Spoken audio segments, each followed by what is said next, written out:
Cualitonali, buenos días.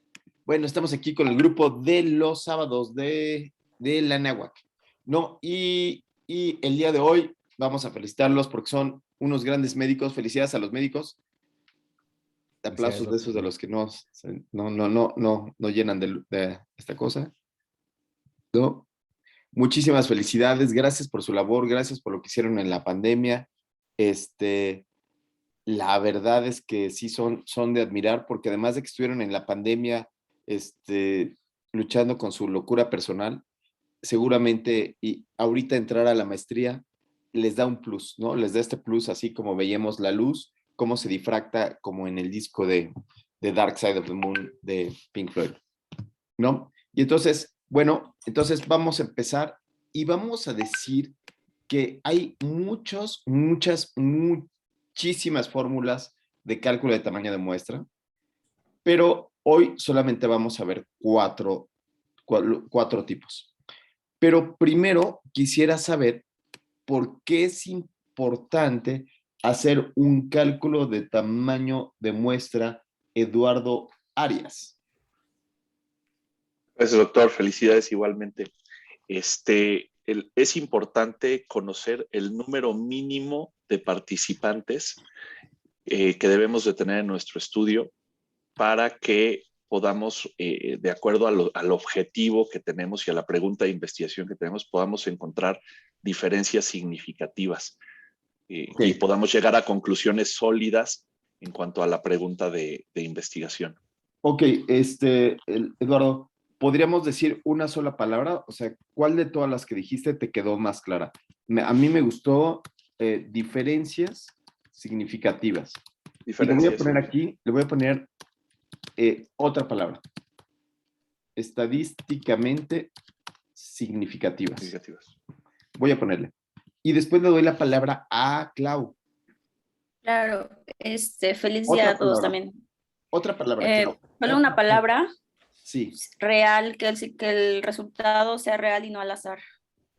Oye, ok, real y no al azar sería estadísticamente significativa, ¿cierto? Ok. ¿Qué te parece si te pongo un 2 que sea clínicamente relevante? Clínicamente relevante. ¿Te gusta? Sí. Que también lo dijo Y después, Carlos, una palabra. Factibilidad. Híjole, no manches, esa es la palabra que estábamos buscando, ¿no? Factibilidad. ¿Qué es eso de factibilidad en este mundo de un soñador, estimado Carlos? Imagínate un soñador que dice, ay, no, siempre he soñado con hacer un ensayo clínico y entonces, sí, quiero buscar una diferencia chiquita y yo lo que he soñado es un ensayo clínico.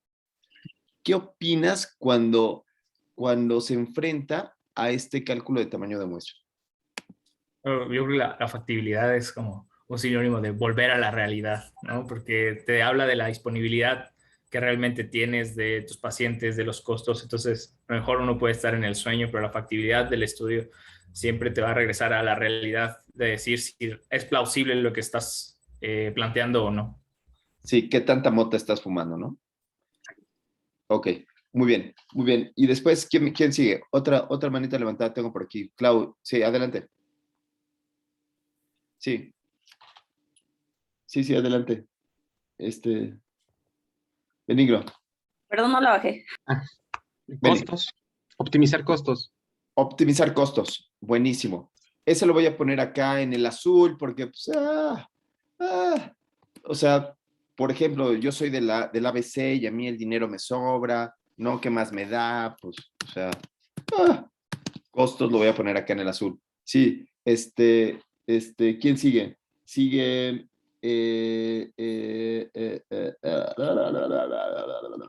Fabián. Precisión. Precisión. Yo creo que precisión queda aquí en estadísticamente significativo. Entonces aquí lo voy a poner en 1.5. Lo que me va a dar el tamaño de muestra me va a dar un cálculo, me va a dar un intervalo de confianza preciso. Entonces, precisión y que sea, ¿es esto lo que decías? Precisión, estimado. Fíjese que lo encontré también como que digo, a veces querer hacer la medición de toda la población, digo, en el supuesto de que se pudiera hacer, a veces también nos podría llevar a problemas de medición y que la precisión no fuera tan buena como cuando se hace con una muestra adecuada. No sé si Ok, sea... ok, esa es otra presión. Sí, muy bien, muy bien. Ok. ¿Quién sigue? Sigue Fabián. Digo, sigue Ricardo. No, sigue. No, sí, Fabián, ¿no? ¿Tiene la mano levantada, Fabián? Ay, perdón. Ya Fabián. la- No, Fabián, ¿no? No, ya, ahorita mencioné la de precisión. Ok. Perdón, costosa, reafactible. Lau. Representativo, es decir, no podemos estudiar a toda la población y necesitamos solo una porción, pero que realmente tenga lo que queremos ver, ¿no? Entonces, te voy a poner aquí un 3.1. Un 3.1 como que es factible y representativo. O sea, que esta muestra que yo voy a obtener represente al universo. Ujú. Sí, listo. Baja la mano. Ay, Dios. Creí que era bueno para esto del Zoom, pero no soy tan bueno.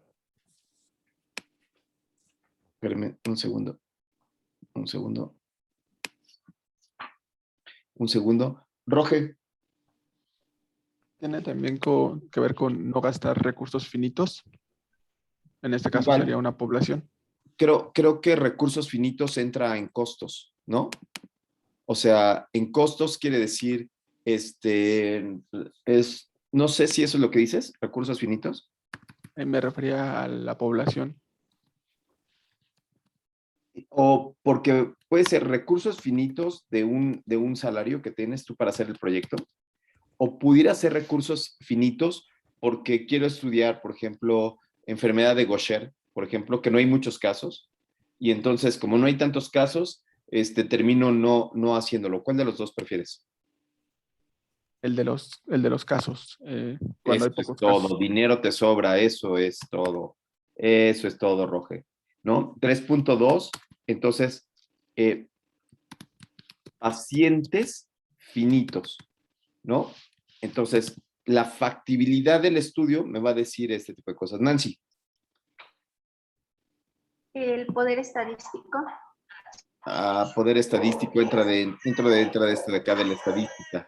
Le voy a poner 1.6. ¿Cómo dijiste, Nancy? Poder estadístico. Poder estadístico. ¿Y qué quieres decir con poder estadístico? El poder estadístico nos va a permitir encontrar efectos significativos cuando hay, ¿no? Y nos permite ver, o más bien depende de la variabilidad que hay en la muestra, de la magnitud que nosotros anticipemos del efecto que va a tener nuestra maniobra y, por supuesto, la relación que tiene con el tamaño de muestra es que el número de sujetos permite o no verlo.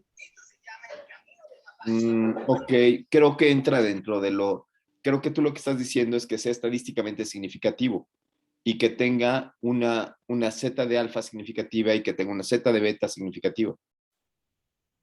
No, o sea, es porque tú estás poniendo ahí las dos cosas juntas, más que solamente el poder, que pudiera ser el poder como la dirección y la magnitud, sino que tú estás mezclándolo todo a una sola bolsa. P significativa, delta, todo junto. Y no solo poder estadístico. Ok, ahorita lo vemos. Efraín Camarín. Pues yo creo que también para credibilidad del estudio. Credibilidad, santo Dios, cuéntame. Sí, pero no entiendo bien dónde Bueno, ponerlo. más bien sería para ver, o sea, supongamos yo veo un estudio y veo que tienen 20 pacientes y yo veo que para demostrar eso Ok. necesito 200 por lo menos, y veo un estudio de 20, pues no voy a creer esos resultados, aunque me digan sí, la ivermectina mejora la supervivencia o lo que sea, y Ok. tiene 20 pacientes, pues no es creíble ese estudio. Ok, le voy a poner acá uno nuevo que acaba de aparecer este nuevo dato y voy a poner que este nuevo dato va a ser darle validez externa. ayudar a que otros hayan usado la misma fórmula y que en cualquier lugar del mundo puedan decir esta fórmula está bien o mal hecha. Entonces, le voy a llamar aquí validez externa. ¿Te parece bien, Efra? ¿Sí? Dulce Gutiérrez. Sí, claro. Déjate. Para evitar errores o poder identificar errores, falsos positivos, falsos negativos. Perdón, es que esta gata vino a robarme un beso. Otra vez, Dulce. Mira, mira, mira mi gata Dulce. Entonces, para evitar errores, Poder identificar falsos positivos, falsos negativos. ok, sí, sí, sí. Y eso, Nancy, para evitar errores, entonces es el poder estadístico. Entonces voy a poner aquí 1.7, evitar errores. Sí, benigno y ya nos vamos.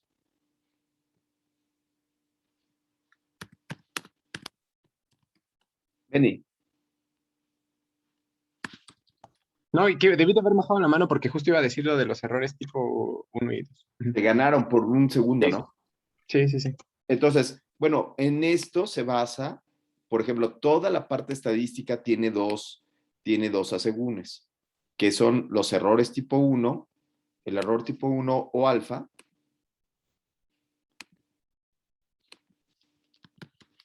y el error, el poder estadístico, que sería error tipo 2 o beta, ¿no? Entonces, eso como ya lo vieron cuando eran ustedes alumnitos de la Facultad de Medicina o de enfermería, seguramente tuvieron muchas clases de eso, ¿verdad, Nancy? Digo, tipo 2 o beta. ¿Verdad? Tuvieron un montón de clases de eso y discutieron todo eso, lo discutieron en su Facultad de Medicina o en la escuela de, ¿no? ¿No, Benigno? O sea, no les importaban a sus profesores que si sabían cuál era el ciclo de Krebs, sino lo que les importaba es que ustedes entendieran cuál era el error tipo 1 o alfa y el error tipo 2 o beta. Que en realidad lo podríamos resumir entre apreciar, digamos, si pudiéramos hipotéticamente saber la realidad y que esta realidad fuera dicotómica, presente-ausente, y que yo pudiera tener una hipótesis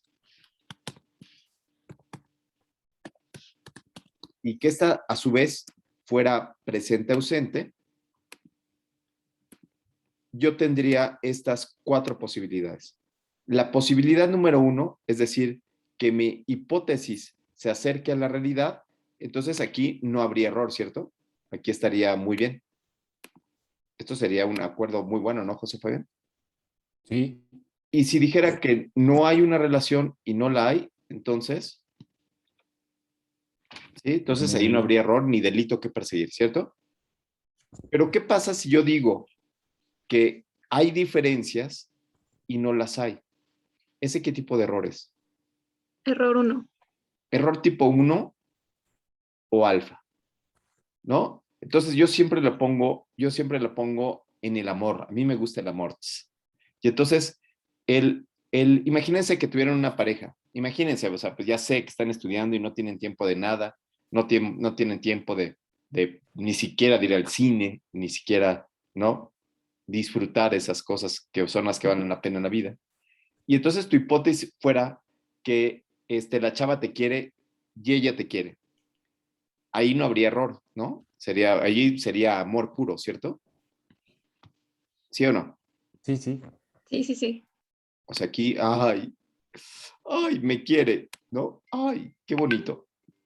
Pero ¿qué tal que uno cree que te quieren y la verdad es que nada más le caes bien, ¿no? O sea, así, o sea, no te quieren, sino que, pues, como eres oncólogo, Efra, eres oncólogo, tienes varo, estás en el ABC, pues tienes futuro, y la chava, pues dice, puta, pues de quedarme con el Brian, mejor me quedo con Efra, ¿no? Ese, ¿qué sería? Bueno, pues eso yo lo veo con que esta chava, Efraín, te está poniendo los cuernos, ¿no? Entonces, el error tipo 1 alfa serían los cuernos. Qué feo es que uno esté enamorado, pero que no sea la verdad. ¿Se entiende? ¿Se entiende esto de los cuernos? Sí, muy Sí. bien. Lau se está acordando de un pelado que nada más la buscó porque pues, era muy buena bióloga y en realidad, o sea, qué triste. Carlos, Así. ¿mandé? No, no, Lau. Bueno, saludo, Carlos. Y entonces, ¿qué pasaría ahora con el error tipo 2 o beta del que hablaba, el poder estadístico del que hablaba Nancy? ¿Cuál sería? O sea, el poder estadístico quedaría donde nosotros rechazamos la hipótesis nula y ya estamos tomando la decisión correcta. Y entonces decimos, no, esta sería la clásica, Clau, no me lo vas a creer. Así está uno en la fiesta, ¿no? Y están todas las chavas ahí sentadas y uno no saca a bailar a esa chava porque ¿qué crees que dice? No, no me va a No va a pelar, querer. no va a querer bailar conmigo. ¿Y qué crees, Carlos? Acepta. Que sí quería bailar contigo, que ese era el amor de tu vida y no la sacaste a bailar. ¿Qué te parece? Es decir que no va a querer bailar, ¿sí? Y sí era el resultado correcto. Entonces, este poder estadístico es que yo diga que un medicamento no funciona cuando sí servía, ¿no? Entonces, no tengo el poder suficiente para rechazar la hipótesis nula. Pero si yo digo que no funciona y no funciona en la realidad, entonces ahí es un acierto.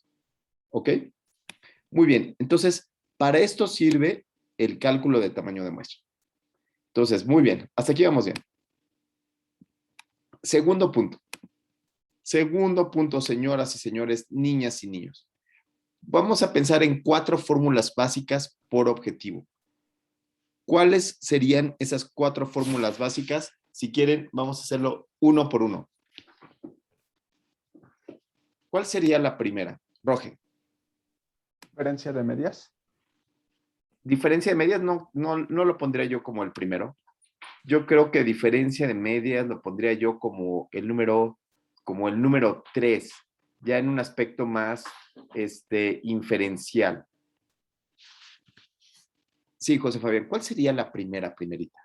Estimación de una media. Eso sí estaría bien. Entonces, esa es estimación de una media. Y entonces, fíjense, acuérdense que empezamos la clase hablando que el cálculo del tamaño de muestra tiene que ver con el objetivo. ¿Qué objetivo tendrías y qué ejemplo pondrían para estimación de una media? ¿Qué objetivo tendrían? Poder calcular pues estimar una media y su desviación estándar de una población. El ejemplo que se pone y que vi varias veces es el de la presión arterial. Una media y una desviación estándar. Entonces, tú vas a poner un ejemplo que dices ¿cuál es la media y cuál es la desviación estándar, Carlos? ¿Cuál sería tu ejemplo? Doctor, lo siento, es que creo que no sé si me estoy confundiendo, porque habíamos dicho que no es de diferencia de medias, ¿no? Sino es estimación de un grupo, o sea, de una sola media. De una media. Y yo tenía Solo entendido una que media. eso es más como para prevalencias, ¿no? Para estudios de prevalencia. El estudio de prevalencia sería el número 2. Una proporción. Exacto. ¿No? Estimación de una proporción. Que puede ser, aquí, por ejemplo, en esta estimación de una proporción, puede ser la prevalencia, si hago un estudio transversal, o puede ser la incidencia, si se trata de un estudio longitudinal. Okay. O puede ser también la sensibilidad, si se trata de un estudio de prueba diagnóstica. No estoy comparando nada, solamente estoy buscando una prevalencia. No estoy comparando nada, solamente estoy buscando una prevalencia. Pero ese sería el número 2. Y entonces, pero todavía no pasamos al número 1. Estimación de medias significaría estimar solamente la media y desviación estándar de una población, de un grupo. Pero ¿para qué me serviría esto? Para normalidad. ¿Para qué me serviría esta curva de normalidad, estimar estos patrones de normalidad, estimado Eduardo Arias? ¿Podría ser para estudios de laboratorio? Podría ser para estudios de laboratorio. A ver, Rangos normales de estudios de laboratorio. Ok, para establecer rangos normales de estudios de laboratorio. Entonces, Dulce, dame un estudio para hacer rangos normales rangos normales de algo. Dulce, No entiendo la pregunta. dame un ejemplo de un estudio clínico sobre rangos normales. Pues, en nivel de hemoglobina. Nivel de hemoglobina glucosilada, bien. Nivel de hemoglobina, se me hace muy chafa, ese está muy estudiado. Pero podríamos hacer, por ejemplo, los niveles de obesidad utilizando un nuevo aparato. Por ejemplo, tenemos en el ABC, nos acaba de llegar un aparato nuevecito y quiero usarlo. Por ejemplo, nos llegó un estudio de bioimpedancia. Y entonces en el estudio de bioimpedancia tengo que buscar cuál pudieran ser los valores normales de ese grupo, ¿sí? Y entonces con esto, lo que me va a ayudar a decidir en el paciente es si está enfermo o no está enfermo, si tiene obesidad o no tiene obesidad. Entonces, estimación de una media sí sirve porque me permitiría buscar la media, buscar las desviaciones estándar y ver cuál pudiera funcionar. Muy bien. Muy bien. Después viene, Carlos, la estimación de una proporción, ¿no? Y entonces, ¿cuál sería el objetivo que pondrías en el estudio? Ya sé, objetivo, evaluar la proporción. No, pero en un estudio, ¿qué estudio estás pensando? No sé, a lo mejor la prevalencia de síndrome de caídas en adultos mayores. Bravo, bravo. Objetivo. Y aquí viene la palabra clave, que es determinar, no evaluar, no contrastar, sino solo determinar la prevalencia de caídas, o incluso pudiera yo hacerlo para la incidencia, imaginándome que estoy en una casa de viejitos, ¿no? En una casa de viejitos donde todos no se han caído y yo voy a evaluar cuál es la incidencia de caídas en ese lugar, ¿no? Y entonces, ¿para qué me sirve evaluar la prevalencia de caídas o la prevalencia de lo que sea? Clau. Clínicamente, pues para eventualmente mejorar una maniobra que evite eso, la prevalencia de una enfermedad, o sea, cómo la vamos a, o la prevalencia de las caídas, cómo las vamos a evitar, ¿no? No, creo. No me parece. ¿O a qué se refería la pregunta? Sí. ¿Para qué me sirven los estudios de prevalencia y de incidencia? ¿Para qué me sirven los estudios de prevalencia y de incidencia? Nancy Facho. Para saber cómo se está comportando la población respecto a la enfermedad. Por ejemplo, en este ejemplo de prevalencia de caídas, si yo me voy a X lugar y hago la prevalencia y sale muy elevada, pues entonces yo podría decir que en esa población tengo que implementar medidas preventivas porque se están cayendo a cada rato, ¿no? Nancy, saca esa académica de tu cuerpo que no te pertenece y que te regrese a esa clínica. ¿Para qué te sirve en la clínica? Sí es cierto lo que dices, o sea, fue muy académica tu respuesta. Sí, por supuesto, la prevalencia y la incidencia nos ayuda a determinar pues los distintos factores estadísticos que pudieran ayudarnos a que con medidas de salud pública implementar nuevos cambios, pero en realidad, ¿para qué nos sirve? Benigno Rodríguez. ¿Cuál es? Recuerda, quiero clínicos. Para no, conocer las condiciones basales. eso dijo Clau, copión. Eso mismo dijo Clau, qué copión eres, no. Carlos. Para priorizar, sobre todo... Ay, otro secretario de salud. Bueno, Roge, y después Nancy. Latino, para determinar el riesgo. Wow. Si nosotros conocemos cuál es lo basal, cuál es la prevalencia basal, podemos leer artículos de otros lados y poder adaptarlos y saber cuáles son los riesgos. ¿Por qué? Porque yo agarro un riesgo relativo y lo multiplico por la prevalencia o la incidencia y puedo saber cómo van a funcionar. Entonces, la prevalencia son estudios básicos para saber en dónde estoy parado, para ver qué es lo que está pasando en mi entorno. Si no conozco qué es lo que pasa en mi entorno, entonces, uno, no puedo hacer esto que decía Clau, que decía, vamos a hacer cambios, vamos a ver qué podemos cambiar, vamos a ver qué podemos contrastar. Es decir, estos estudios de prevalencia son la pieza angular para la toma de decisiones en la práctica clínica. Dulce. Dulce. Para saber la proporción de la población que tiene la enfermedad o Yes. el que sea. Claro, para saber la magnitud de la enfermedad, ¿no? Por ejemplo, podría ser que ahora sí Nancy, que ya va a ser secretaria de salud, diga, bueno, ¿a qué le voy a invertir? Le voy a invertir dinero. Quizás le invierto dinero a cáncer de mama, que es una prevalencia chiquitita, o le invierto dinero a obesidad, que es una prevalencia enorme. ¿Ustedes en qué invertirían más dinero? ¿En hacer mastografías? ¿O invertirían en hacer gimnasios y hacer que la gente camine, en hacer cosas para que mejore? ¿Cuál harían? ¿Cuál sería su mejor? Bueno, depende de lo que estén buscando, ¿no? Muy bien. Y entonces, hasta aquí terminamos todas las partes de prueba diagnóstica que serían descriptivas. Ponemos aquí una línea. De aquí para acá, todo es solamente determinar, describir una población. Y ahora vámonos a la otra parte que sería la parte analítica. ¿Ok? ¿Cuál sería la primera fórmula? Ahora sí, Roger. La de diferencia de medias. Diferencia de medias. ¿Esa para qué nos sirve? Nos sirve para identificar la diferencia entre una población que está expuesta a un factor y la que no. A ver, ¿a un factor, de veras? A una maniobra. ¿A una maniobra? Ok, o sea, si una maniobra es distinta, ¿y cuál sería el desenlace?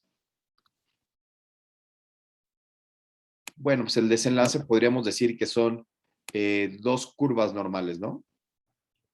Y lo que queremos ver es si estas dos curvas normales se tocan o no se tocan, quizás. Podría ser así, ¿no? Saber si son dos poblaciones distintas. Si esta población es distinta a esta población. ¿Y esto para qué me ayuda en la clínica, Roger? Para conocer las características de esta población. No, para conocer las características de la población no son las de arriba. Dulce. Para medir donde se juntan, creo que es la desviación estándar. Ok, esa es muy buena, muy buena, muy buena. Ella dice, para medir esta donde se juntan. Muy bien. ¿Y para qué otra cosa nos serviría? Para determinar el delta, podría ser. ¿Lalo Arias? Toma de decisiones. Sí, señor. Sí, señor. Juicio clínico. ¿Sí? Juicio clínico. Cuéntanos qué demonios es eso de tomar una decisión en frente de un paciente. Pues un ejemplo muy sencillo, pacientes diabéticos, fármaco A contra fármaco B y descenso de hemoglobina glucosilada. Entonces, ¿qué fármaco le voy a dar a mi paciente que llega a la consulta? Fármaco A disminuye la hemoglobina glucosilada a un 1.5% y fármaco B lo disminuye en un 4.5%. Entonces, pues voy a elegir el que le dé el mayor beneficio, ¿no? El de 4.5 por esta diferencia de medias. O incluso, aquí, por ejemplo, esto que estaba diciendo Clau hace ratito, podría decir que están tan cercanas una de otra, que puede ser que haya diferencias estadísticamente significativas, pero que sean insignificantes, que sean miserables, dice el doctor Talavera. Entonces dices, híjole, de darle el nuevo fármaco a darle el viejo fármaco, bullshit, ¿no? O sea, sígase tomando su metformina y ya no se esté tomando otras cosas más, o ya deje el pan de dulce, ¿sí? Entonces, ¿para qué nos sirve? Para tomar una decisión con base en un resultado que sea cuantitativo, ¿sí? Con base a un resultado que sea cuantitativo. Ok, ¿y qué otra fórmula nos haría falta? ¿Qué otra fórmula? Sí, Fabián, pasó Fabián. Para comparar proporciones, cálculo de... Bravo. Ahora sí. Ahora sí, venga.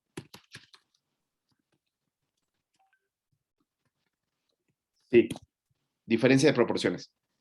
¿Y esto qué es? Pues es para evaluar que de maneras en diferentes prevalencias entre diferentes proporciones de algún factor y sí para toma de decisiones como, por ejemplo, qué tan frecuente es un evento en una población contra otra. Ok, ¿solo proporciones? Efraín Camarín. No sé. Pues podría servir para también desenlaces en dos poblaciones diferentes. Por ejemplo, aquellas que tienen cáncer de mama y ver una maniobra en uno, otra maniobra en otro y ver qué proporción de pacientes vivieron o tuvieron muerte o tuvieron algún desenlace y decidir sobre eso. ¿Te gusta, igual que Eduardo Arias, hablaba aquí del fármaco A versus al fármaco B? Sí, está bien. ¿Sí? Entonces aquí tendríamos A contra B, ¿no? Entonces fármaco A contra fármaco B. Lalo.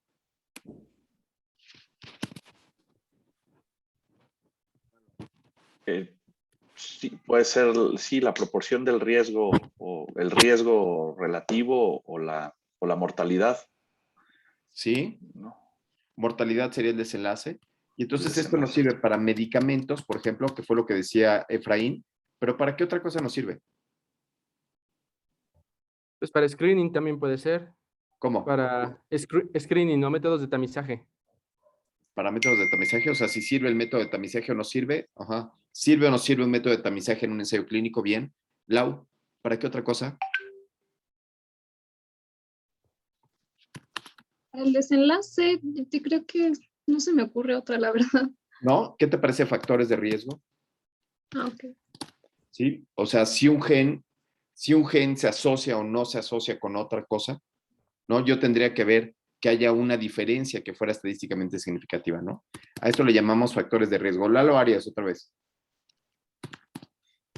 Perdón, es la mano que se queda arriba. Es la mano, ok. Sí, ahora sí, Clau Contreras. ¿Podría ser una nueva prueba diagnóstica? Una nueva prueba diagnóstica, esa entra acá arriba. Ok. O sea, la prueba diagnóstica se calcula aquí arriba, en la estimación por una proporción. Entonces, Ok. aquí entraría una nueva prueba diagnóstica, que sería buscar la sensibilidad. Cuando yo busco la sensibilidad, ¿te acuerdas de la fórmula? De la sensibilidad.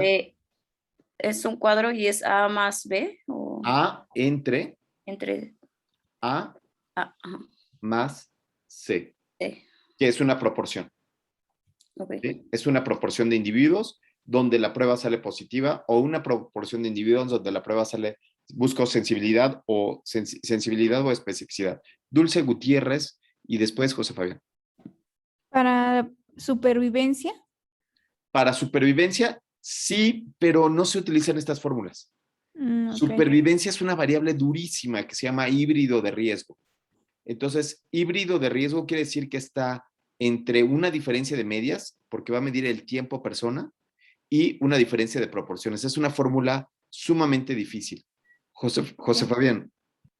¿Para factores pronósticos? Para factores pronósticos, por ejemplo. Por ejemplo, El HER2 en cáncer de colon. HER2 en cáncer de colon. Determino hago una biopsia y hago inmunohistoquímica. Y mediante la inmunohistoquímica me sale positivo y negativo, yo puedo decir qué le va a pasar a ese paciente, ¿no? Ese es un excelente ejemplo. HER2 y aplica para triple negativo, aplica para interleucinas, aplica para todo ese tipo de cosas. Y entonces, esto también me ayuda a tomar decisiones clínicas, ¿sí? Entonces, los estudios de dos diferencias de medias o de dos proporciones me ayudan a tomar decisiones. Y los estudios de estimación de una media y de una proporción también me ayudan, pero solamente, pero tengo que hacer un poco más de malabares. ¿Sale? Listos. ¿Hasta aquí vamos bien todos? Okidoki. Muy bien. Y entonces, vamos a utilizar solamente OpenEpi. Todos ya saben utilizar OpenEpi, ¿verdad? ¿Están familiarizados con OpenEpi? No. ¿No? No, ¿Quién dijo no? ¿Quién yo, dijo Clau. no? ¿Quién dijo no Yo así de entré, feo? Así como que no habían hecho la Todos. tarea. yo Ay, entré y no supe qué hacer. yo entré y no supe qué hacer. Ok. Entonces, vamos a OpenEpi. Todos abran OpenEpi. Ok. Y entonces, ¿dónde le picarían? En tamaño de muestra. Está fácil, ¿no? Y entonces, aquí tenemos los 4 puntos. Una proporción, una diferencia de medias, un casos y controles no pareado, y entonces nos faltaría solamente la fórmula para una media, para buscar una sola media. ¿Ok? Entonces aquí nada más hay 3 fórmulas de las que ahorita les estábamos platicando. ¿Sale? ¿Sí, Clau? Ok, bien. Y entonces, nos vamos a dividir por grupos. Y entonces vamos a contarnos. Entonces, Roge, ya, sí, están en grupos, ¿verdad? ¿Ya tienen grupos? Sí, ya hemos trabajado en grupos. Ok, necesito 3 grupos. ¿Pueden hacer 3 grupos ahorita? ¿O los asigno? No, si quieren, ya estábamos funcionando con los mismos grupos y nada más. ¿En nuestro equipo? ¿Son 3 o cuántos son? 4. 4. Ok, bueno, equipo 1. ¿Quién es equipo 1? Yo no tengo nadie de mi equipo ahorita aquí en esta clase, entonces ahorita nada más habría tres. Anéxate con nosotros, Laura. Nos Órale. hacemos el equipo 3 y ya te anexas y ya somos 3. Dale, ya son 3 grupos. Perfecto. Bien. Muy bien. Excelente. Grupo 1. Necesito que hagan un objetivo, piensen en un estudio, en un objetivo con una diferencia perdón, me estoy pachequeando, discúlpenme.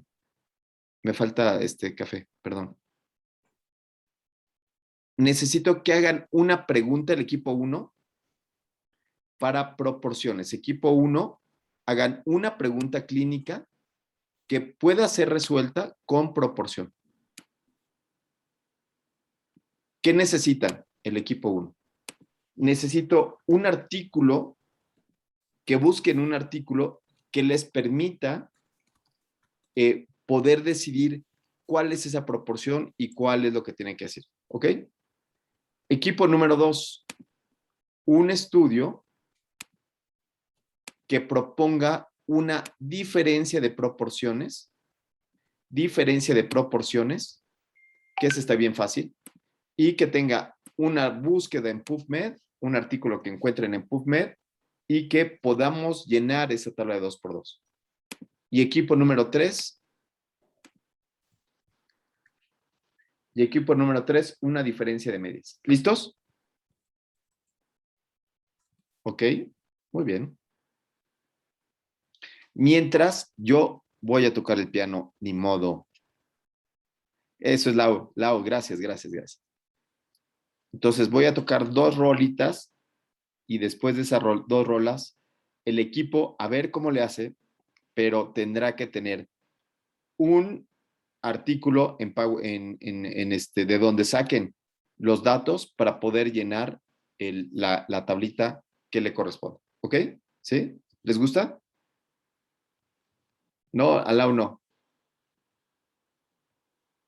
Pero sí le entendieron, ¿no? Sí le entendieron qué es lo que queremos hacer. Queremos hacer el cálculo de tamaño de muestra de un estudio hipotético.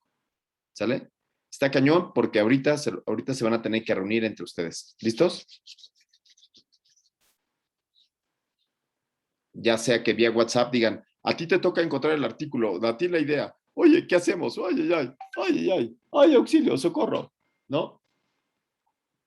Pero, mientras tanto, yo toco el piano.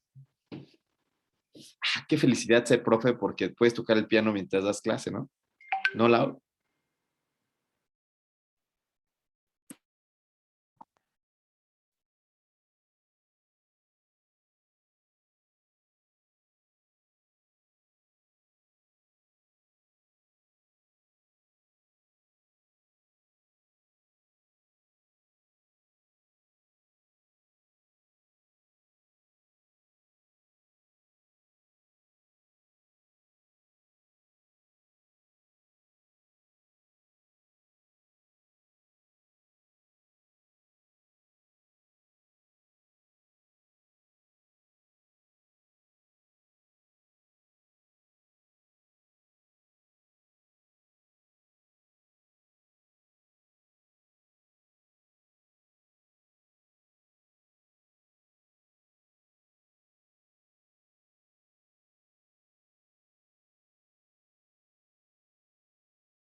Yo propongo que hagan preguntas con palabra pico, ¿eh?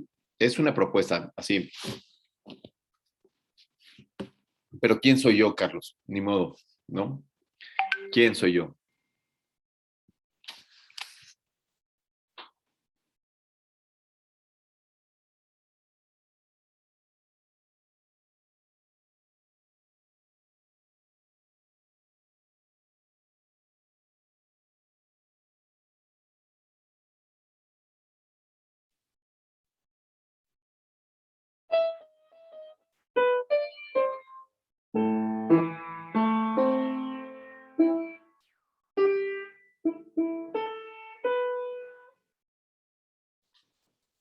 Terrible, eso fue terrible, pero es el calentamiento, Lau, lo siento. Eso fue terrible. Bueno, yo caliento mientras y ahorita ya toco bien.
Se acabó Beethoven y como se acabó Beethoven, se acabó el tiempo también. Muy bien, ¿listos? Equipo 1.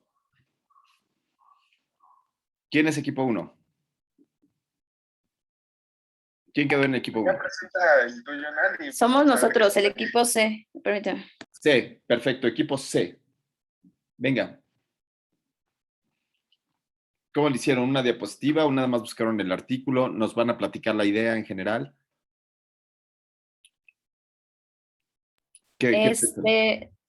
Vamos a trabajar con un artículo de Nancy de las lesiones periostomales.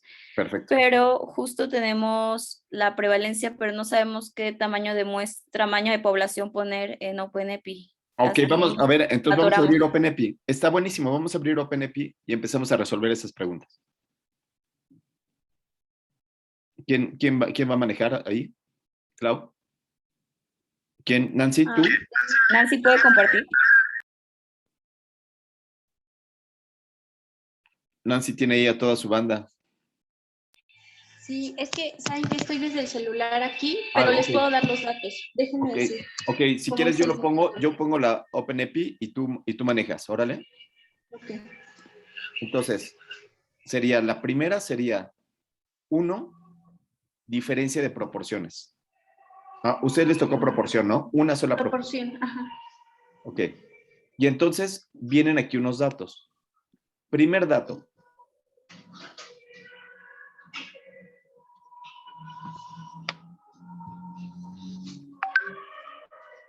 Justo ahí en tamaño de la población, no sabíamos qué poner. Y Rogelio sugirió que cuando no conoces el tamaño de la población se queda como 1 millón. Así es. Okay. Esta fórmula se llama para muestras infinitas. Y con muestras infinitas quiere decir que esta población que yo voy a buscar, que el conocimiento que yo voy a sacar a partir de aquí, va a ser extensivo a cualquier población, a cualquier parte del mundo. ¿Ustedes creen que vaya a haber 1 millón de pacientes con estomas en el planeta Tierra? Sí. No, entonces supongo que... Sí, no claro, sé. más, ¿no? Hasta muchos más. Pero en ese caso depende de cada enfermedad. En general, ese no se mueve. Ese déjenlo así. Okay. Ese no lo toquen. ¿Por qué? Porque el conocimiento que va a surgir de su estudio va a representar va a ser para todo el planeta Tierra. ¿Ok? ¿Sí? ¿Sí se entiende? Sí. Bien, entonces. Ahora, ¿cuál sería la pregunta de investigación que tienen? ¿Cuál es su pregunta? Sería, ¿cuál es la prevalencia de lesiones en la piel periostomal en pacientes? ¿Cuál es la prevalencia de la qué? De lesiones en la piel periostomal.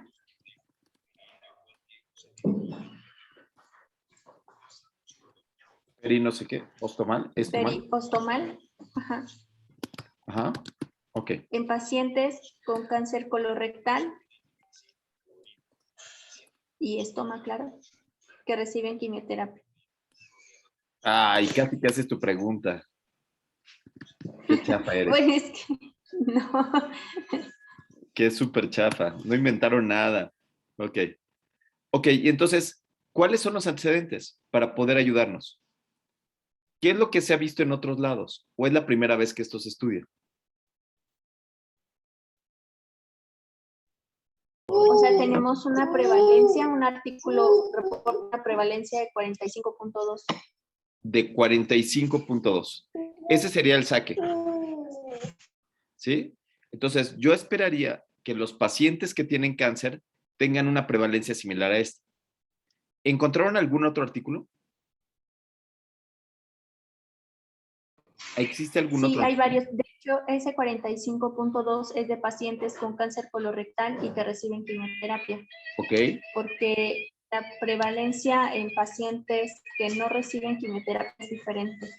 ¿De cuánto es? Déjame localizarlo. Es de 25 y algo, pero ahorita se la doy. Vamos a pensar que tengo esta cifra. 45.2 en un artículo que tienen pacientes con cáncer. ¿Sí? Y después encontraron otro artículo en donde tengo un 25% de pacientes que tienen el estoma, pero lo tienen por otras causas, por alguna otra causa. Entonces, yo tendría que buscar un justo medio entre este valor y este valor. ¿Sí? Un valor que pudiera unir o me permitiera poder medir esas dos circunstancias. Entonces, yo podría plantearme que quizás la prevalencia real esté en un lugar en medio de estos dos lugares. Entonces, yo me podría plantear una hipótesis en donde, debido a que entre los pacientes que tienen cáncer y los que no lo tienen, yo podría plantearme una hipótesis mínima de un 30% del problema. ¿Y por qué más chiquito? ¿Por qué escoger una variable más chiquita? ¿Por qué no escoger ese 45 que es tan grandote? Eso es debido a que datos más pequeños hacen tamaños de muestra más grandes. Me puede hacer más incluyente. Y ahora, yo tendría que tener otra cosa que se llama la precisión, que es el límite de confianza que está aquí al lado. ¿Sí? Esta le llamamos la precisión. Y entonces, con esta precisión, yo quisiera tener un tamaño de muestra que me permita ser lo suficiente hacia arriba como para llegar al 45 y lo suficiente hacia abajo como para llegar a 25. ¿Cómo qué valor les gustaría? José Fabián. 5%. Un 5%. Entonces, este 5% me permitiría encontrar la prevalencia real hasta en un 35% y me permitiría llegar a la prevalencia real de un 25%. ¿Sí? Es a lo que significa esta parte de precisión. Y entonces, este efecto de diseño para estudios con muestras complejas quiere decir que puede ser que Nancy no lo haga solamente en el ABC, sino que tenga otros 3 o 4 centros, ¿no? Entonces, en centro médico, en el ABC, no sé qué, no sé cuánto, porque quizás el cuidado de los pacientes no es igual en uno con otro. Entonces, tendríamos que tener esta posibilidad. ¿Se entiende? ¿Hay algo que lo haga también complejo, además de eso, de hacerlo en diferentes lugares? ¿O que lo haga diferente persona también? Puede ser que sí, puede ser que lo haga otras personas, ¿sí? Ese es muy buen punto. O sea, que tengas, por ejemplo, el clásico de que vas a evaluar algo de de cirugía. Y entonces tengas a 3 cirujanos operando al mismo tiempo. Y entonces puede ser que busques la prevalencia de complicaciones y tengas a 3 cirujanos entrándole. Y quisieras hacer una comparación después para ver si son los cirujanos o no son los cirujanos. ¿Sí? Entonces, pero si es un solo cirujano el que estamos buscando o un solo centro, le dejamos aquí en 1. Si no, le cambiamos. ¿Ok? Aquí podríamos ser 3 cirujanos, por ejemplo, o 3 centros y calculamos. Ahora, ¿qué significa este tamaño de muestra? ¿Alguien me podría decir? ¿Alguien me podría interpretar esto?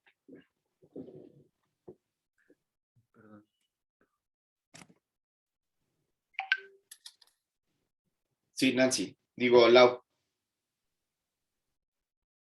¿Cuántos pacientes necesito? Para un 95% del intervalo de confianza necesito 1142 y va aumentando conforme voy haciendo más preciso el estudio. O menos preciso. O menos preciso, ajá.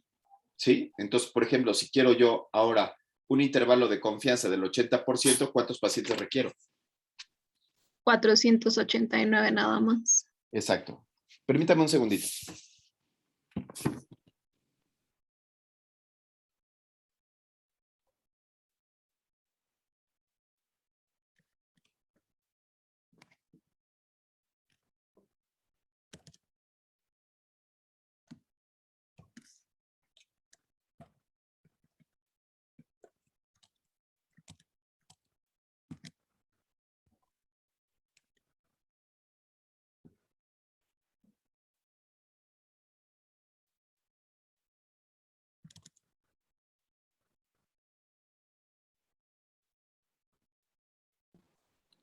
¿Cómo dijo que se le llamaba ese valor de entre las dos prevalencias, el que quedó como 30?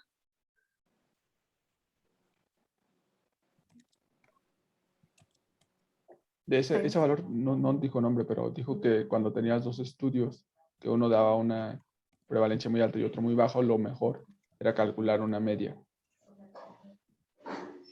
¿No es el límite de confianza, la precisión?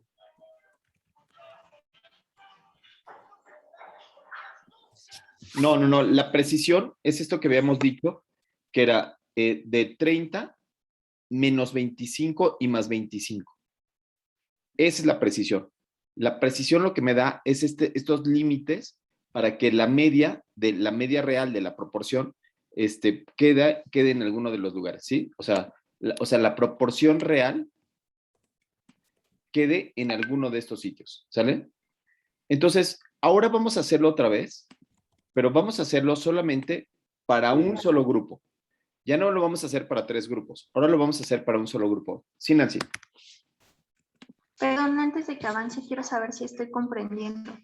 El tamaño de la población, dijimos que es para una proporción, entonces no se mueve porque, entiendo, es para todo el mundo y se queda 1 millón.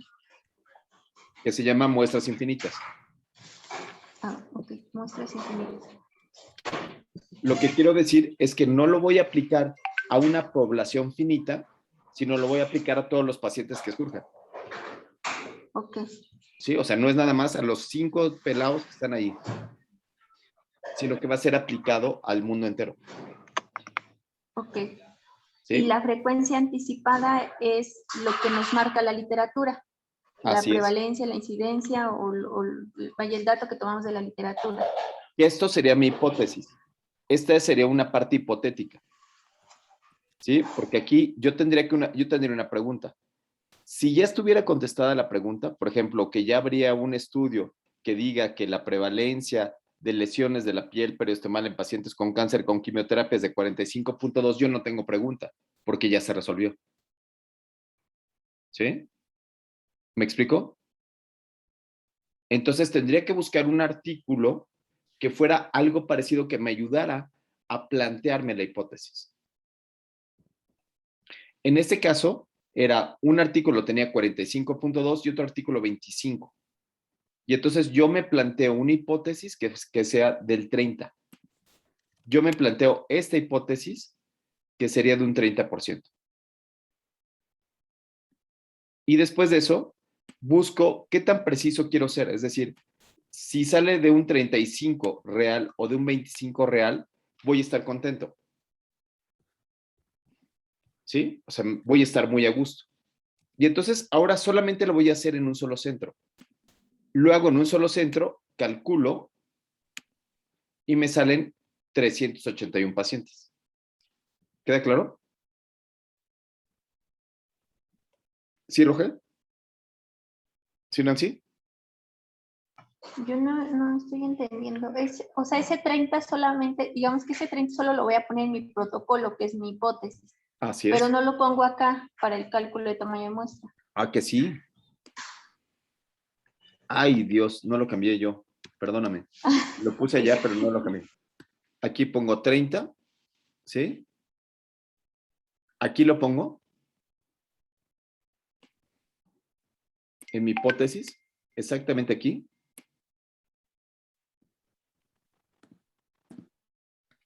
Ah, ok. Esto nosotros encontramos los artículos que dicen, ¿no?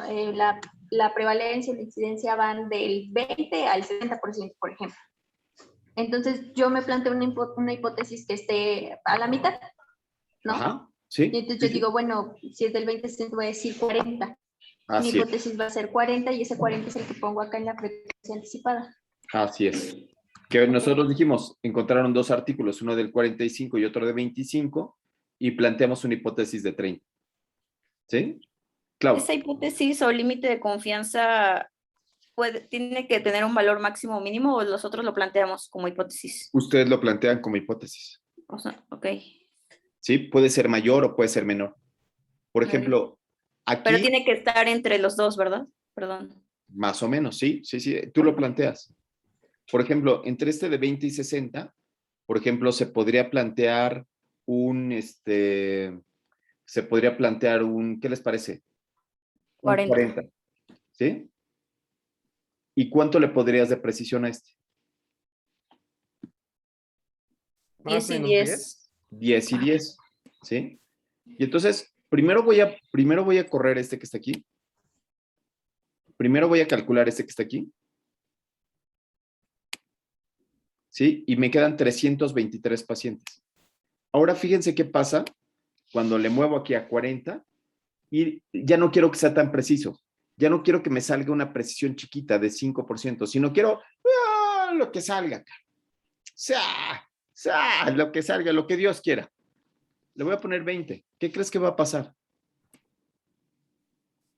Claro, el tamaño de muestra se hace muy cortito porque hay mucha incertidumbre, puede pasar cualquier cosa. Y si yo disminuyo la precisión absoluta de aquí, lo que hago es que el tamaño de muestra se incrementa. ¿Sí?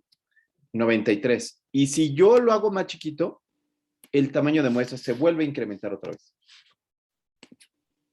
369. Entonces, lo que habíamos dicho hace ratito es que esto nos ayudaba también para decir qué tan preciso quiero decir con mi estudio, qué tan preciso quiero ser. ¿Sí? ¿Cuál es la precisión que puedo llegar a tener? ¿Sí? Nancy, ahora sí. ¿Quedó? ¿Quedó muy bien? Sí, gracias. Perfecto. Equipo número 2. ¿Ya está el equipo número 2? Hola, doctor, acá estamos. Eso es todo. ¿Quieres compartir pantalla, Carlos? Lo tiene Dul, entonces, por favor, Dul, si gustas compartirla. Es un gran jefe de equipo, ¿qué te parece? O sea, tú, Dulce, a ver, imagínenselo como residente. A ver tú, sácale la muestra. Órale, ¿dónde están las muestras? No, ella lo escribió, doctor. Ella nos conjuntó. Ella es la directora de esta orquesta. Ok, venga, directora de orquesta. Ok. ¿Lo ven? No, nada. No. Tienes que compartir pantalla.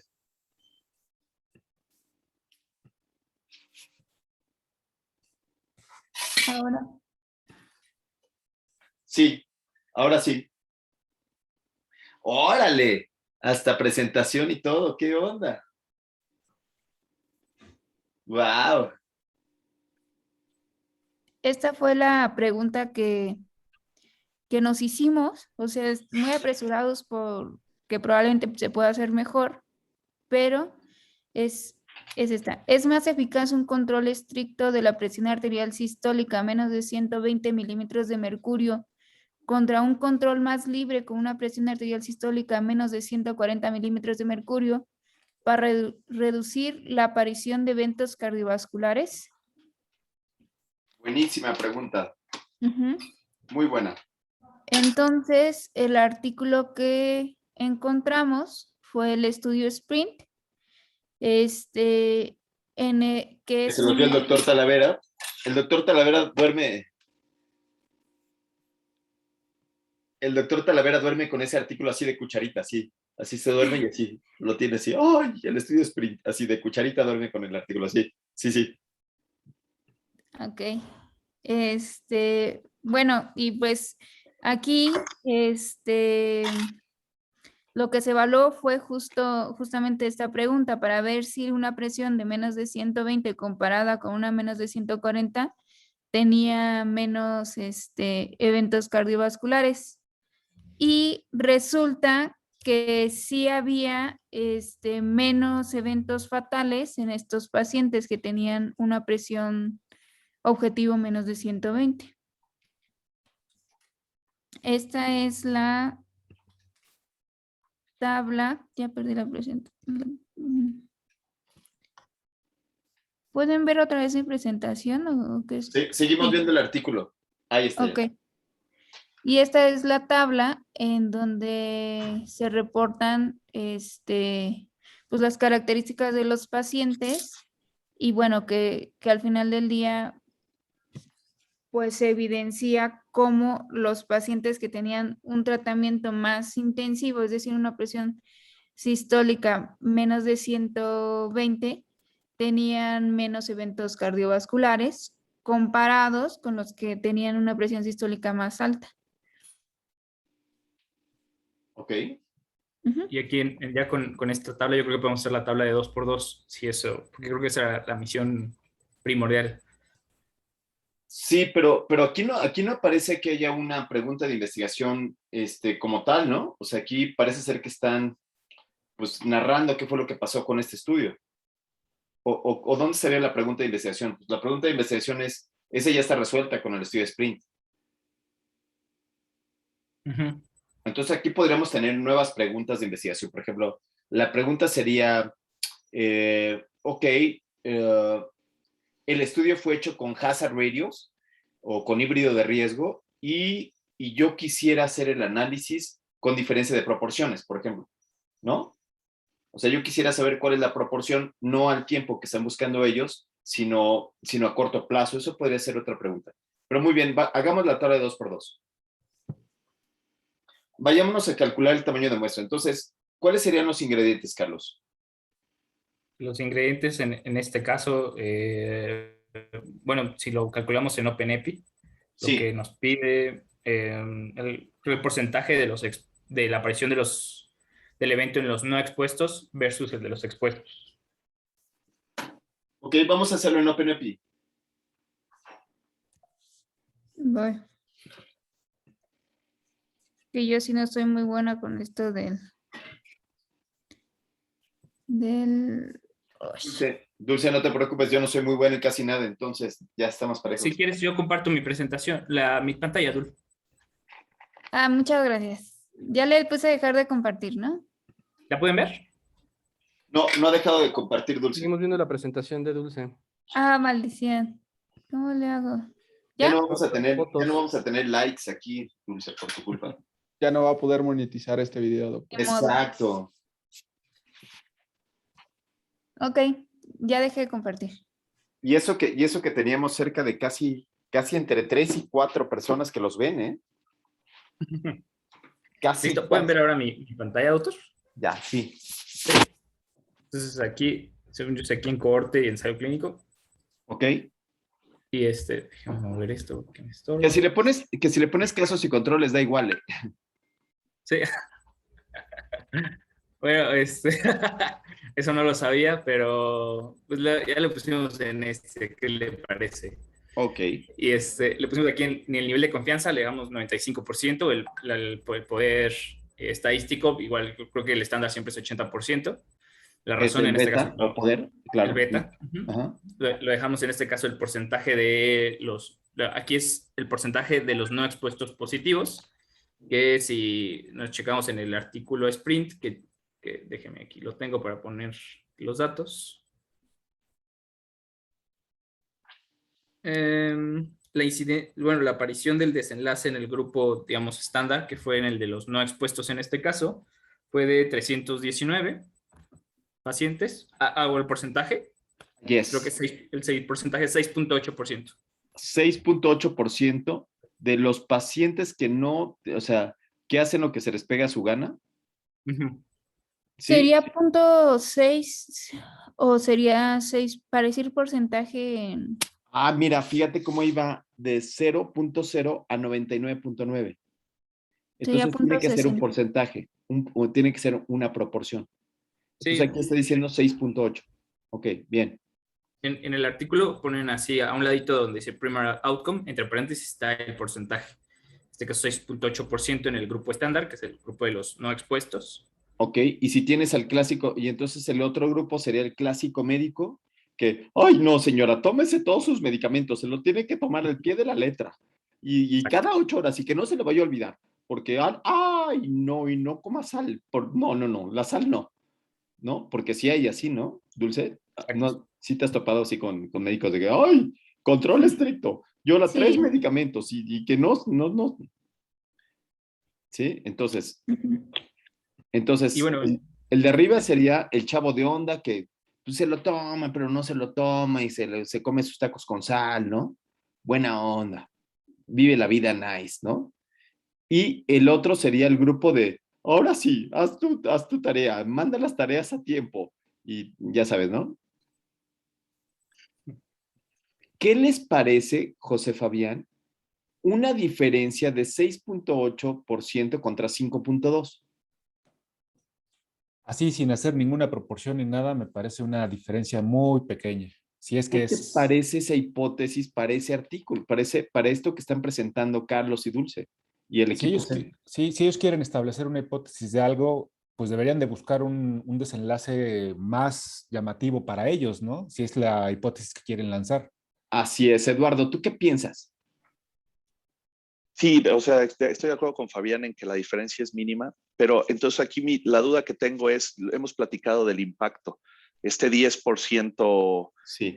Que no sabemos bien dónde sale, ¿es válido en este punto de nuestro protocolo decir, yo encontré que el porcentaje de no expuestos positivos fue de 6.8? Entonces, yo quiero encontrar una diferencia del 10%. Entonces, quiero que sea no hay ningún estudio, es la primera vez que se hace, entonces mi porcentaje hipotético de expuestos positivos va a ser del 3%. Quiero una reducción del 50% y quiero el número. ¿Sí es válido? Es totalmente válido. Okay. Y entonces, esta parte es la parte artística del asunto. Es la parte donde el investigador dice, una reducción del 50% o una reducción del 3% va a representar mejoría, una ganancia de sobrevida en los pacientes o menos infartos. Sí, Efraín Camarín. Sí, y lo que quiere decir es que para demostrar en este estudio lo que quiere hacer Dulce, Carlos y Benny, necesitaría un tamaño de muestra muy grande porque la diferencia es muy pequeña, muy pequeñita. Entonces, para demostrar un cambio del porcentual absoluto de 1.6%, vamos a necesitar 10,000 pacientes o más, ¿no? Así, entonces eso les hablaría de la factibilidad, ¿no? José Fabián, otra vez. Ahí yo lo calculé, por ejemplo, cuando hice mi ejemplo, en vez de poner la proporción que quiero reducir, puse el OR, justamente para mencionar esto de Eduardo, ¿no? De que yo quiero una magnitud de beneficio, proponer esa más que una incidencia. Fíjate que te lo calcula solo. OpenEpi te calcula solo esta magnitud. Entonces pone ahí calcular para ver qué pasa. Sí. Estamos jugando, como quieras. O sea, soñar no cuesta nada, ¿no? Entonces, aquí te dice, bueno, vamos a ver qué dice uno por uno. Y entonces, vamos a pedirle a la buena Claudia Contreras que nos vaya diciendo uno por uno. ¿Qué significa significancia de dos lados? O 1 menos alfa. Perdón, me perdí un poco. ¿Qué significa el primero, que sería el nivel de significancia de dos lados, 1 menos alfa? Nivel de significancia. No te preocupes. No, Vamos a no darle sé. chance a Eduardo Arias. ¿Qué significa ese primer renglón? Menos del 5% de probabilidades que los resultados sean producto del azar. Perfecto. ¿Y qué significa que sea de dos lados, bilateral? Que está comparando dos grupos. O sea, no es un mismo grupo medido en el tiempo. No. Sí. ¿No? No. Aquí estamos comparando que el resultado pueda ser bilateral, quiere decir que como que dañe, o sea, que el resultado vaya hacia el daño, o puede a la ser protección. hacia la protección. ¿Sí? Okay. Y lo que estamos buscando es ni más ni menos que la pregunta de investigación, que era si el control estricto puede ser dañino o puede ser benéfico. ¿Se entiende? Esto es que sea de dos colas. Hoy en día nadie les aceptaría ningún artículo si ponen en estadística unilateral. ¿Ok? Bien.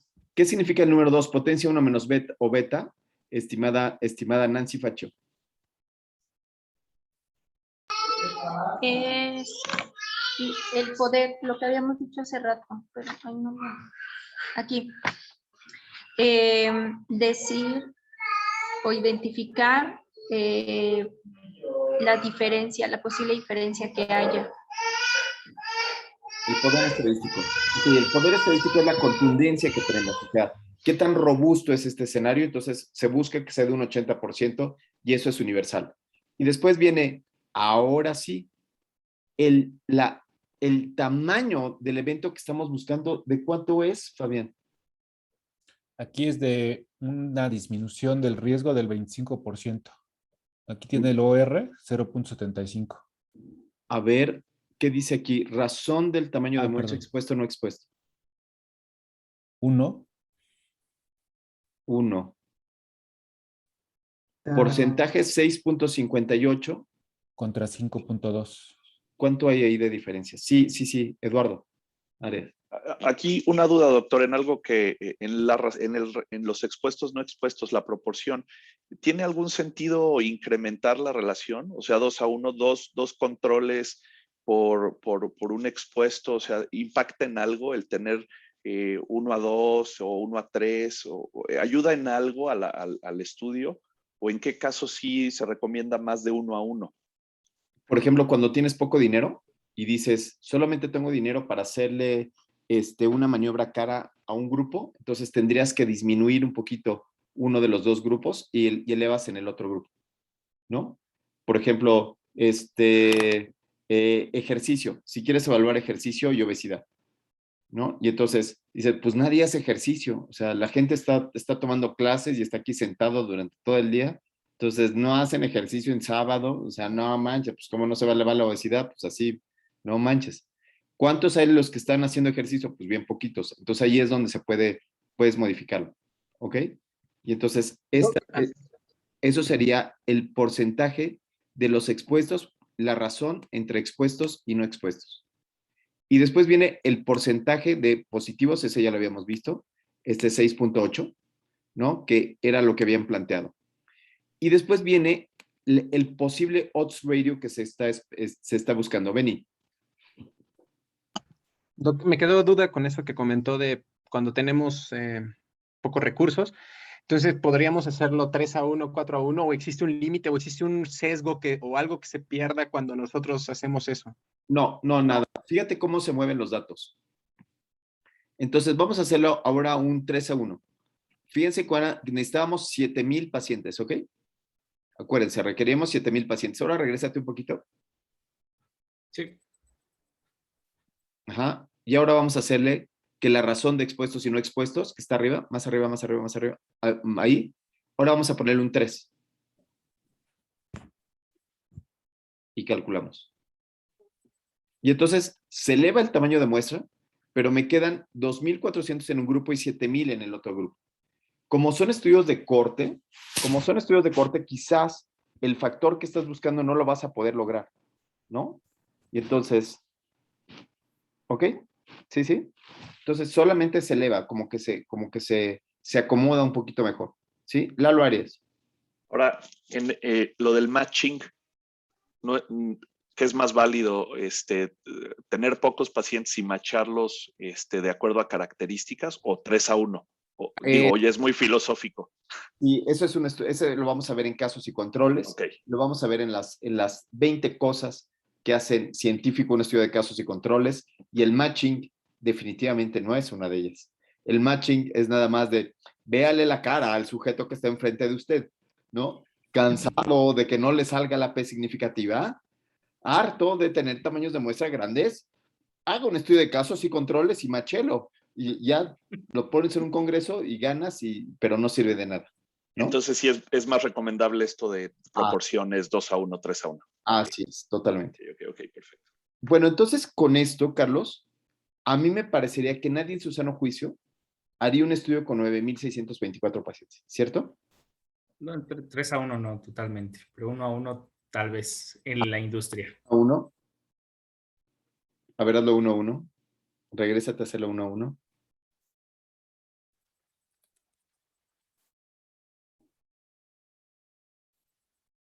Te falta ahí.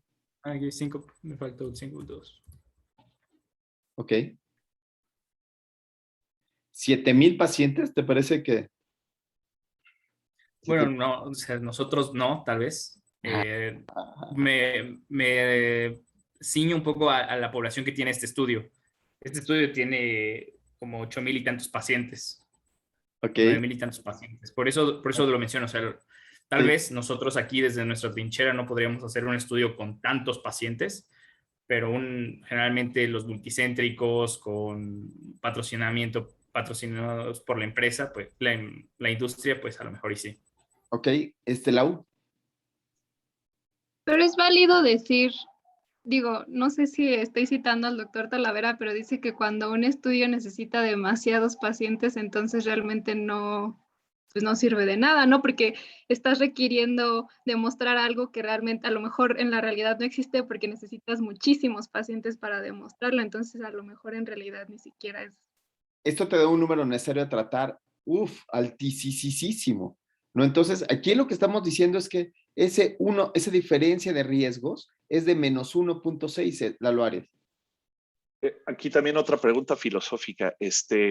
Entiendo que esto es una aproximación numérica, pero si el equipo 2 tiene 1,000 pacientes en cada grupo, corren su estadística y la P es menor a 0.001, pierde validez el estudio. O sea, igual sigue siendo 99% confiable, digamos. Entonces, no sé qué tanto.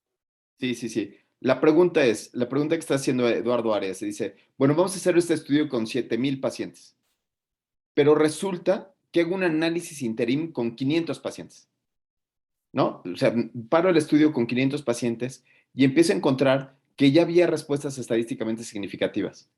Cuando las respuestas ya son estadísticamente significativas, significa que el tamaño de la muestra cambió, que el tamaño del evento era mayor. Y entonces ahí puedes parar el estudio y decir, no hay PECs, se para. No pasa nada, ¿no? Porque cuando ya es estadísticamente significativo, ya no hay forma de revertirlo, ya no hay forma de decir que no es asociado al azar. Benigno. No, nada, doctor, no había bajado la mano. Sí, entonces lo que decimos es, cuando sale estadísticamente significativo, ya salió, ya es, ¿ok? Entonces, aquí el problema que estamos teniendo es que la diferencia que se está buscando es una diferencia miniatura, es un evento chiquititito. Quiere decir que vamos a requerir tratar a muchos pacientes para obtener el beneficio en 1.6 de ellos. Vamos a tener que por lo menos tratar a 100 pacientes para obtener el beneficio en 1 o en 2 pacientes, ¿sí? Entonces, esta pregunta no sea tan relevante, pero nos sirvió muy bien para poder hacerlo. Ahora vamos a hacer el último ejemplo, Carlos, y entonces vamos a meter ahí en introducir datos. Ahora, ponle borrar todo. Arriba dice borrar.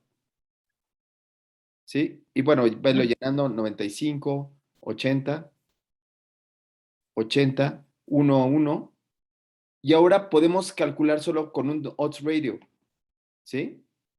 Podemos meterle solo el odds ratio que estoy buscando. ¿Qué les parece? 0.75. Y entonces, quiero que tener un factor de protección de 0.75. Y entonces voy a poner el porcentaje de sujetos, de sujetos no expuestos positivos. Voy a pensar obesidad. La obesidad se presenta en un 60%. Bueno, en un 30%. ¿Ok? Y calculo. Y ya me da el cálculo de todo lo demás. Ah, no, sí te pide la otra. Entonces, vamos a buscar una que sea de un 10%, ¿no? Una maniobra que ayude a bajar un 10%. Exacto. Y aquí le pongo... Ahí bajó fíjate que ahí bajó un 20%, ¿ya viste? ¿Sí? Entonces, bájale un 10 nada más. No, a la que sigue, ahí no le vas a dar. Ahí la diferencia de proporciones para que bajes un 10%, es decir, el delta, tendría que ser 20. Bien, y calcula. 614 es en general una buena cifra de pacientes en donde estamos buscando un 10% de diferencias, ¿sí? Si nosotros le ponemos un 20% de diferencia entre los grupos, estamos hablando de una N de 300 pacientes, ¿correcto? Entonces, cuando vemos estudios que están por debajo de 300, de 100 pacientes, diríamos, ay, ¿qué estaban buscando, no? ¿Cuál fue su cálculo de tamaño de muestra? Bravo, muy bien, muy bien. Entonces, pero vámonos ahora con el equipo, J, ¿no? ¿Quién es el equipo J? ¿Hasta aquí vamos bien, Clau? Clau, ¿vamos bien? Sí, ahorita me surgió una duda, pero regresándome a estimación de proporción. Ok, Justo sale. en mi caso, para tamaño de muestra, en valorar el desempeño de una prueba diagnóstica, pero sí queda al final después de diferencia de medios. Nancy. ¿De qué tamaño es? Perdón, ¿ya se ve? Sí, ¿verdad? Sí, ya. Ya. Bueno, nosotros Perdón, encontramos... perdón, tengo una duda. Perdón. Perdóname, Fabián. No, es que... Sí. Tengo una duda antes de pasar a solo para confirmar. Entonces, la diferencia entre las proporciones, en este caso 10, ¿no? Que estábamos hablando, ¿es algo similar, digamos, a lo del límite de confianza para una proporción? O sea, es decir, uno puede decir, si es muy grande, como que el resultado no es tan confiable. Así es. Ok. Es completamente artístico. Gracias. Sí.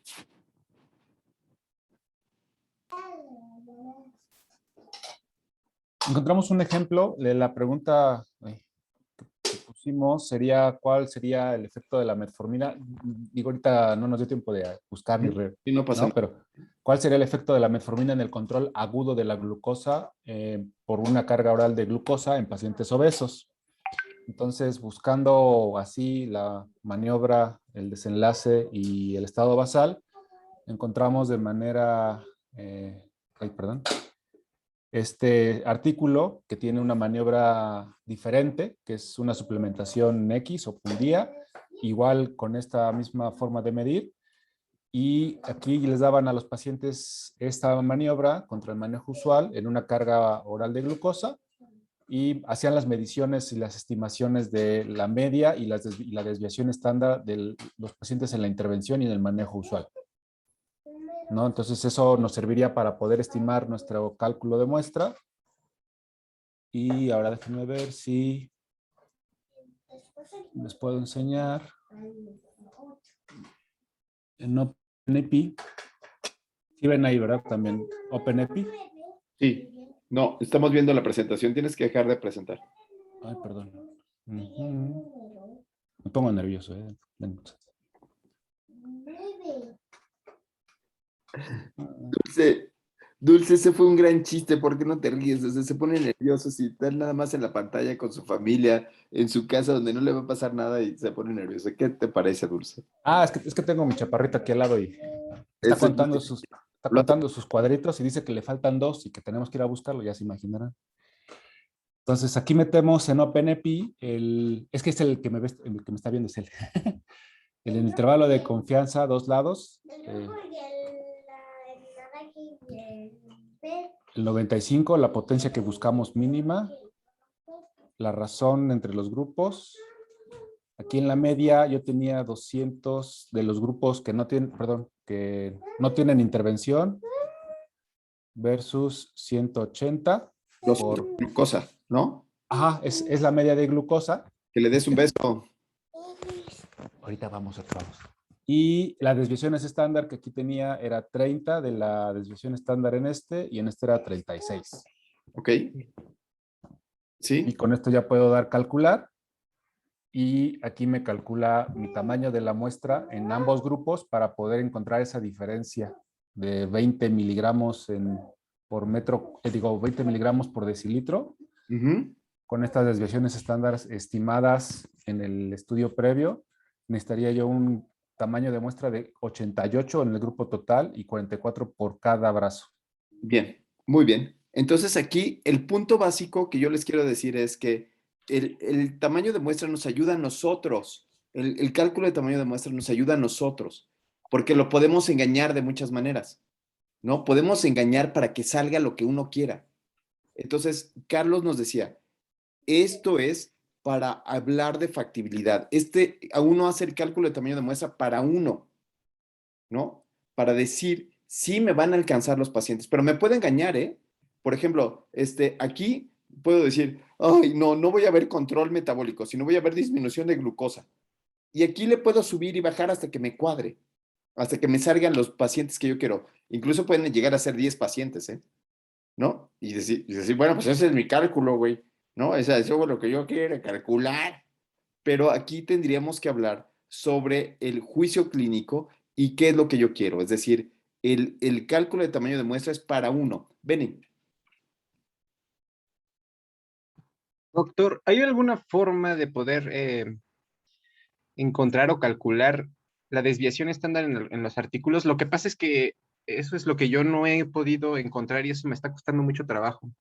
Claro que sí, la fórmula de la desviación estándar la inventó Carl Pearson en 1900, cuando tenía 22 años. Claro que sí. Y entonces es la media menos cada uno de los valores, la sumatoria de la media menos cada uno de los valores. Sí, está fácil. Sí se puede calcular. Y lo hizo Carl Pearson cuando tenía 22 años. Benny, ¿cuántos años tienes tú? Sí, bueno, pero el problema es que si no tenemos los valores, o sea, yo quiero decir, de un artículo que leemos, lo podemos lo puedes tener. ¿Sabes qué? Que probablemente puedas inferirlo. O sea, por ejemplo, puedas inferirlo a partir de porque acuérdate que el cálculo de tamaño de muestra es personal, es una hipótesis. Es la manera como tú pones una hipótesis.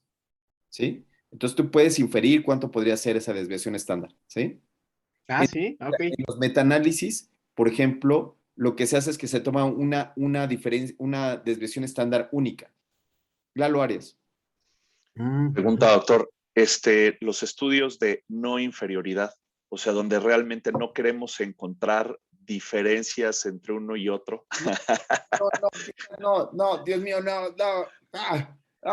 Casi se... Casi se me... Bueno, es que están muy de moda. Están muy de moda, o sea, mucha gente ya implementa para demostrar que una maniobra no es inferior al estándar de tratamiento. Digo, sé que de la cuestión, pero se calcula la muestra, supongo, de otra forma, ¿no? O es igual 1000 y tantos pacientes. Así es. Lo que se han inventado la COFEPRIS para, por ejemplo, los medicamentos que son genéricos intercambiables. Si yo quisiera tener un genérico intercambiable y demuestro que no hay diferencias, entonces yo tendría una N muy grande. ¿Sí? Entonces, por favor, ¿quién está manejando el OpenAPI? Yo lo manejo. Bueno, tú manéjalo, síguelo manejando, José Fabián. Para que hagas una diferencia chiquita de medias para buscar la no inferioridad de los productos. Solamente para que se vea cómo explota y llegan a Ns muy grandes. Entonces, la COFEPRIS lo que dice es que el cálculo de tamaño de muestra se debe de basar en una diferencia del 10% entre los grupos. ¿Sí? Entonces, ahí está. Ponle que no hay diferencias, o sea, ponle 200 y 201 en esa diferencia de medias, ¿no? Bueno, ahí está, si quieres. Está bien ese, ¿eh? Bueno, ahí introducir datos,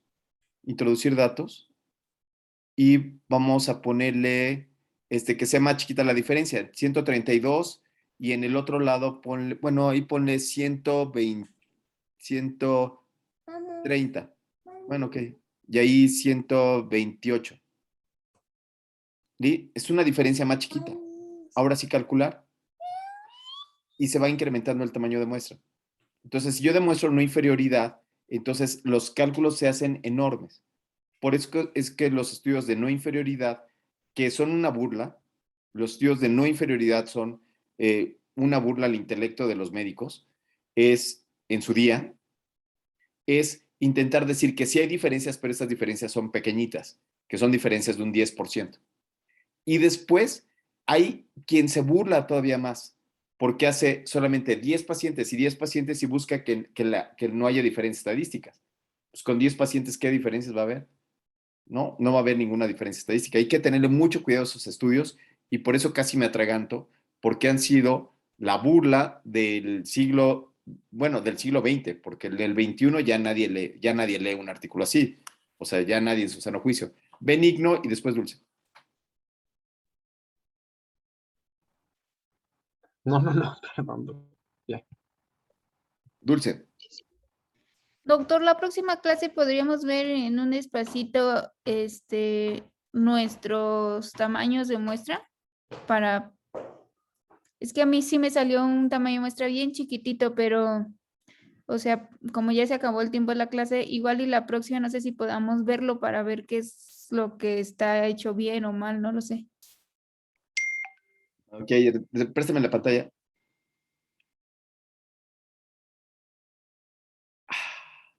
Voy a dejar de grabar en este momento, Efraín. Bueno, adiós, nos vemos, que les vaya bien.